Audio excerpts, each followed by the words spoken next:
everybody. So we just left the Future Farmers of America, and we're now in Illinois. And in thinking about it today, I remember what Dick Grosso did with the New York Stock Exchange and what happened on September 11th. And I said, you can't let these evil people change your life, change your schedules, change anything. It's too important. What you do has to stay that way, and you cannot let them become important. You just can't do it. And we cannot let our schedules or our lives change. It's just the way it is. No matter how you look at it, you just can't let them get away with it. They're evil, they're bad. This was an anti-Semitic act, which is incredible in this day and age that something like that can happen, but it happened. So I guess you're going to follow me, but hopefully we're going to have an interesting period of time. People are feeling, the country feels terribly. This is just a horrible, horrible event. And it's very interesting because over the years, as I was growing older and doing business, and you'd see attacks like this, and you'd say, terrible. As president, it's a level of terribleness and horror that you can't even believe.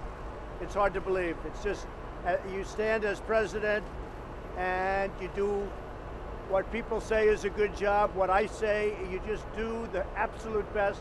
You say something like this and you see something like this and you say, how can it happen? As president, as bad as you felt before, you feel worse. And I just find it hard to believe.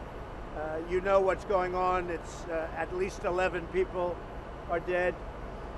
Police officers very badly wounded, 3 and probably 4 very, very badly wounded, but sounds like they'll be okay.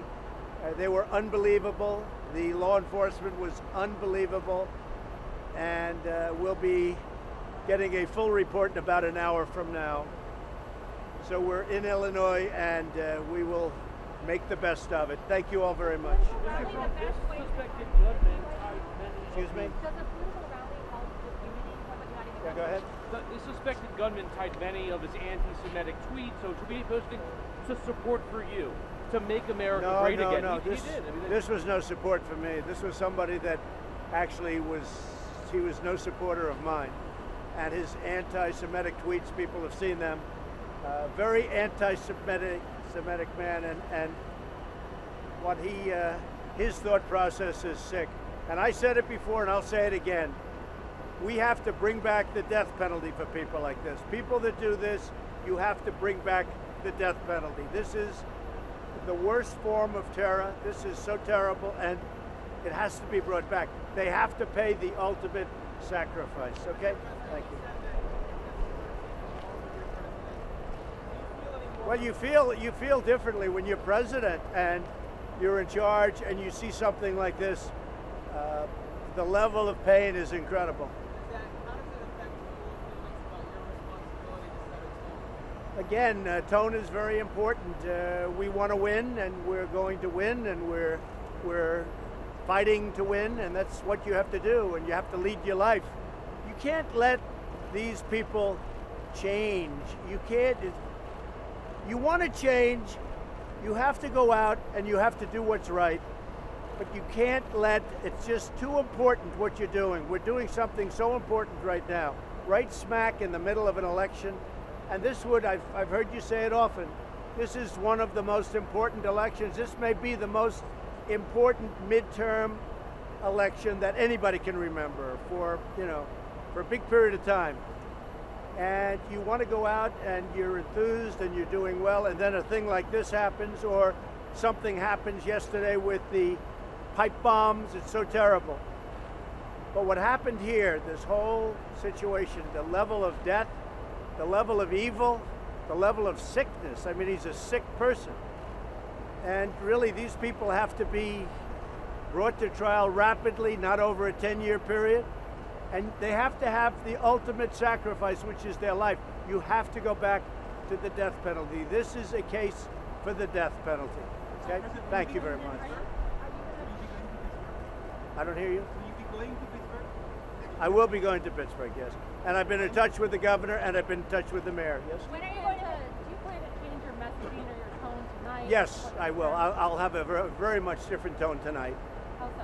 I would like to be able to have the tone that I have because I feel very strongly about it. And I'd have a much different tone, frankly, if the press was even-handed, if the press was fair. I'd have a much different tone all the time. But I'm fighting the media. I'm fighting the media is not being honest. And I'm fighting that lack of honesty, so I have to have that tone. Otherwise, I'll never get my points across. We'll never get what we have to get across. And we are making America great again, and it's happening. But you'll never get your points across because we have a media that's very biased against certain opinion and frankly against me.